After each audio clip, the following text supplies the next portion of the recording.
যারা আমাদের মতো অবৈধ প্রবাসী আছেন বা থাকেন, তাদের যে কতটুকু কষ্ট বা যন্ত্রণা একমাত্র তারা বোঝেন। আমার দেখা, আমার সব একবার সামনে ঘটনা। আমি একটা জায়গায় কাজ করতাম এর আগে, সেখানে আমরা কিন্তু অবৈধ, আমি এখনো অবৈধ আছি।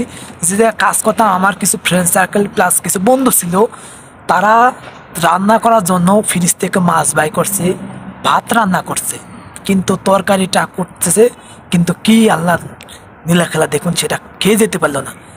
এটা কিন্তু তার কোনো দোষ না ভাই, এটা আমাদের বাঙালির কিছু দোষ। ঘটনাটা হয়েছে আমাদের বাঙালি বাঙালি গ্যাঞ্জাম লাগছে, কিন্তু সেই বাঙালি রাগ করে কিছু টাকা দিয়ে বিদেশে পুলিশ হায়ার করে সে অবৈধ বিধায় তাকে ধরাই দিছে।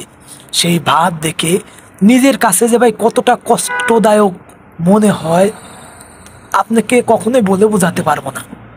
আমরা বাঙালি যে কত খারাপের খারাপ, কত যে কতটুকু জঘন্যতম নিচে নামতে পারে যে একটা প্রবাসী। তার উপর কিন্তু আমি দেখছি যে তার প্রতি মাসে বাড়িতে টাকা দিতে হতো, তারপর তার ফ্যামিলি অসুস্থ, মা বাবা ছিল, কিন্তু সেই মুহূর্ত তাকে পুলিশে ধরে নিয়ে গেল। আর বিদেশের পুলিশ যদি আপনার একবার অবৈধ অবস্থা ধরে, তাহলে কিন্তু নিস্তার নেই ভাই, আপনাকে ডিরেক্টলি ব্যাক বাংলাদেশ, কখনোই আপনাকে ছাড়বে না। তাহলে একটা দিন চিন্তা করে দেখেন যে হতে পারে সে আপনাকে গালাগালাজ করছে, হতে পারে দুটো থাপুরও দিয়ে দিয়েছে, তাই কি আপনি তার ফ্যামিলি এইরকম সর্বনাশ করা উচিত হয়েছে ভাই? কোন আমাদের বাঙালির ভিতরে কি একটু দয়া মেয়া নাই? সবাই বলে যে বাঙালি দয়ার শৈল, বাঙালি মায়ার শৈল, ভালোবাসার শৈল। এটা কি বাস্তবে তাই? আপনি এই ঘটনাটাকে বাস্তবে তাই মনে হয় যে আমি নিজে দেখি যে তার মাছগুলো ফ্রিজের থেকে বাই করে রেখে পরে আমি কিন্তু ওখান থেকে আমিও ছিলাম, হয়তো কারণবশত আমি কয়েক মিনিটের জন্য বাইরে গেছি, না তো আমিও তো বাংলাদেশে চলে যেতাম ভাই। আমার পর তো আমার ফ্যামিলি নির্ভর করে, আমার পর তো আমার ফ্যামিলি কান্দে। আমি প্রতি মাসে টাকা দিলে আমার ফ্যামিলি ব্যাংকের সাথে জিম্মি। আমি অনেক টাকা খরচা করে বিদেশে এসেছি, আমার সেই টাকা আমার দিতে হবে। আমি অল্প কাজ দিয়েছি, আমার কোম্পানি ভালো না, আমার কোম্পানি খারাপ, আমি ওখান থেকে পালিয়ে বাইরে বাইরে কাজ করতেছি। এই সামান্যটুকু ঝরকার জন্য আপনার একজন না 4জন লোকের বাংলাদেশে পাঠিয়ে দিল। ঝরকার লাগছে একজনের সাথে 4টা বাজে 4টাই ধরে নিয়ে গেছে।